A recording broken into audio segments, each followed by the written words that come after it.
Hello guys, तो welcome to another video of this channel ready study go. और शुरू करते हैं आज का एक नया कॉन्सेप्ट, एक नई एनर्जी के साथ। मैं धैर्य बंसल आप लोगों को वेलकम करता हूं अपने इस चैनल पे। तो देखो क्या है, मैंने लास्ट वीडियो में आपको किसके बारे में बता रखा है, जाकर आप लोग जरूर चेक करो। मैंने जीरोस का खेल बता रखा है कि जीरोस कितने इंपॉर्टेंट होते हैं हमारे मैथमेटिक्स में, जहां हम सोचते हैं कि जीरो लगने से वैल्यू बढ़ती है, कम होती है, और उसके अलावा अलग अलग तरीके से कहाँ कहाँ जीरोस का यूज है वो मैंने आपको उस वीडियो में बता रखा है। तो आज मैं किस चीज के बारे में बात करने वाला हूँ कि आपको जैसे कि लिखा हुआ दिख रहा है, व्हाट इज एरिया। तो एरिया क्या होता है, हम लोग सब लोग जानते हैं कि एरिया क्या है भाई। सब लोग पढ़ते हैं पेरीमीटर एरिया में कि भाई पेरीमीटर का तो मतलब होता है आउटर बाउंड्री, और एरिया का मतलब होता है ये वाला सारा पोर्शन, है ना। मान लो जैसे कि अगर मुझे फेंसिंग करनी है, फेंसिंग करनी है किसी भी अपने ग्राउंड में, तो मैं किस पे करूंगा, उसके पेरीमीटर पे, यानी कि उसके कोनों पे, ठीक है। पर अगर मुझे उसको खोदना है अपने ग्राउंड को, तो उसका मैं कोने तो खोदता नहीं हूँ, मैं पूरा ग्राउंड खोदूंगा, तो मैं उसके एरिया पे काम करूंगा, है ना। कोई किसी भी पोर्शन का जो डायमेंशंस के मल्टीप्लिकेशन को हम एरिया बोलते हैं। क्या मतलब, जैसे कि हमको दिख रहा है जैसे रेक्टेंगल, क्या है, रेक्टेंगल है, तो हमको पता है रेक्टेंगल का एरिया क्या होता है बच्चों, लेंथ इनटू ब्रेथ, करेक्ट। ऐसे हमको स्क्वायर का भी पता है, स्क्वायर का एरिया क्या होता है, साइड इनटू साइड, करेक्ट। हमको दोनों चीजों का एरिया पता है कि यहाँ पे रेक्टेंगल का होता है लेंथ इनटू ब्रेथ, और वही स्क्वायर का होता है साइड इनटू साइड। तो अब ये एरिया, इनका ये फॉर्मूला ही क्यों होता है, आज हम इस चीज के बारे में बात करने वाले हैं। दो तरीके बताऊंगा कि एरिया का मतलब क्या होता है, और दूसरा ये जो फॉर्मूले हैं, यही फॉर्मूले हम लोग क्यों अप्लाई करते हैं। तो आप ये लोग जानने के लिए इस वीडियो को लास्ट तक जरूर देखें। तो देखो क्या होता है, जैसे कि मैंने यहाँ पर लेंथ इनटू ब्रेथ लिखा। अब हम जनरल कॉन्सेप्ट लेते हैं, जनरल सॉल्यूशन सोचते हैं। जैसे कि अगर हम जनरल एक बात उठाएं कि यहाँ पे अगर one pen cost 5 rupees, then it is compulsion that 5 pen will cost 25 rupees, unless और अनटिल अगर आपने कोई बार्गेनिंग वगैरह कर रखी है।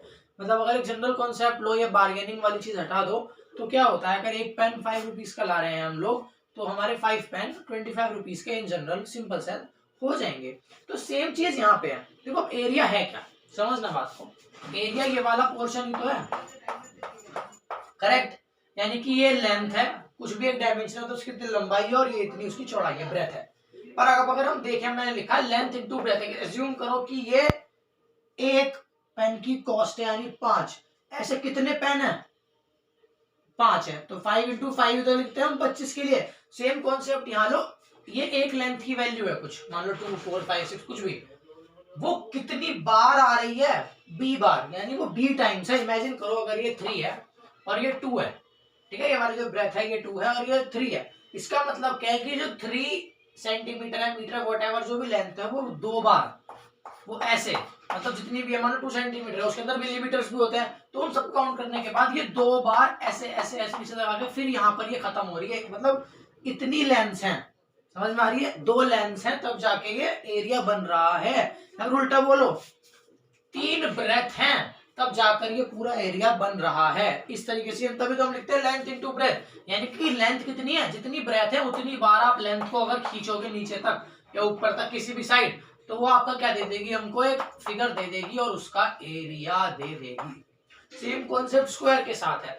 स्क्वायर का क्या होता है, हमको पता है सारी साइड इक्वल है, दो ये दो ये, अगर ये 2 है इसका मतलब ये 2 सेंटीमीटर कितनी बार, तब तक खींचते रहो जब तक 2 सेंटीमीटर ही नीचे तक ना आ जाए।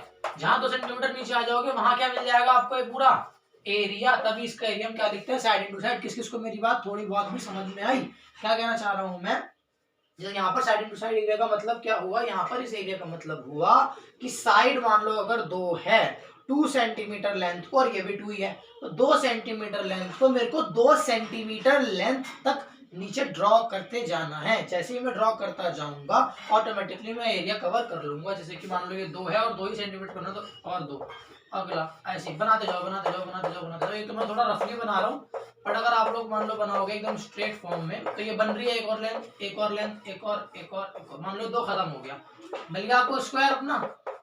और उसका एरिया क्या होगा, मान लो ये 2 था, ये 2 इंटू 2, इसका एरिया ऑटोमेटिकली 4 सेंटीमीटर स्क्वायर हो जाएगा। बहुत सी बार सबको समझ में आती है कि भैया स्क्वायर ही क्यों, ये स्क्वायर क्यों लिखते हैं, इसका मतलब क्या है स्क्वायर का, वो समझते हैं। चलो क्या मतलब होता है इस बात का, जो सेंटीमीटर स्क्वायर है, हम सोचते होंगे जी स्क्वायर का मतलब वही स्क्वायर, हाँ बिल्कुल वही वाला स्क्वायर होता है।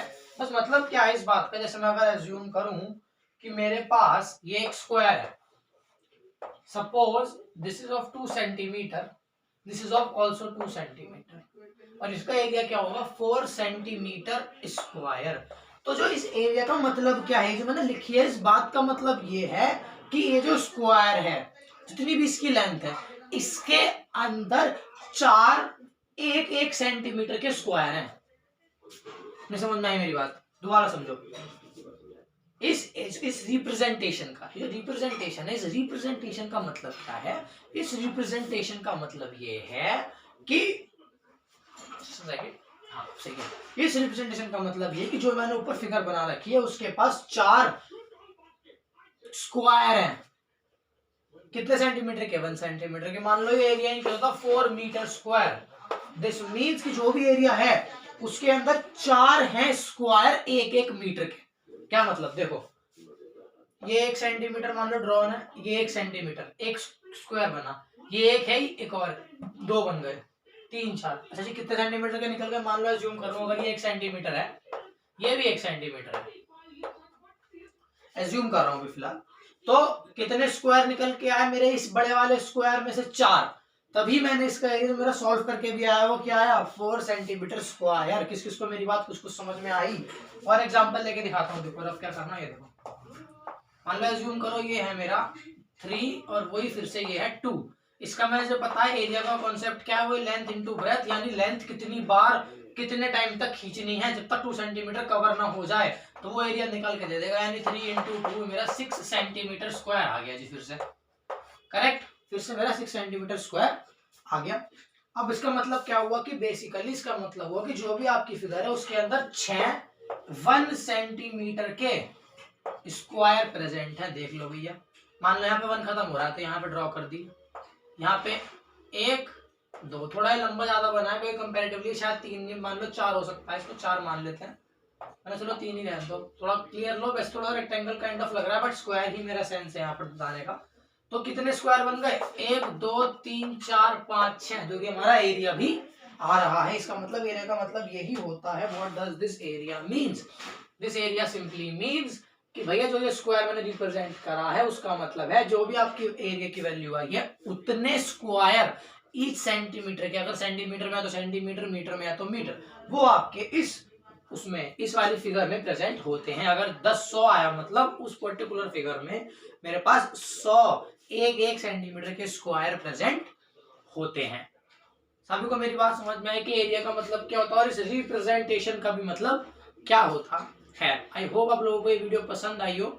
अगर पसंद आई हो तो इस वीडियो को लाइक करो, कमेंट करो, चैनल को सब्सक्राइब करो और पिन कमेंट दबाओ ताकि आपको डेली नोटिफिकेशंस इसकी आती रहे। और इसके बाद अब जो आगे का पार्ट है इसमें उसमें बताने वाला हूँ टोटल सरफेस एरिया और lateral surface area 3D boxes के, यानी कि बेसिकली 3D या फिर 3 डायमेंशनल फिगर्स के, पॉलीगन्स के। ठीक है, तो उस वीडियो को देखने के लिए आप लोगों को सब्सक्राइब करना पड़ेगा और पिन आपको बेल आइकन भी प्रेस करना पड़ेगा। Thank you and have a nice day.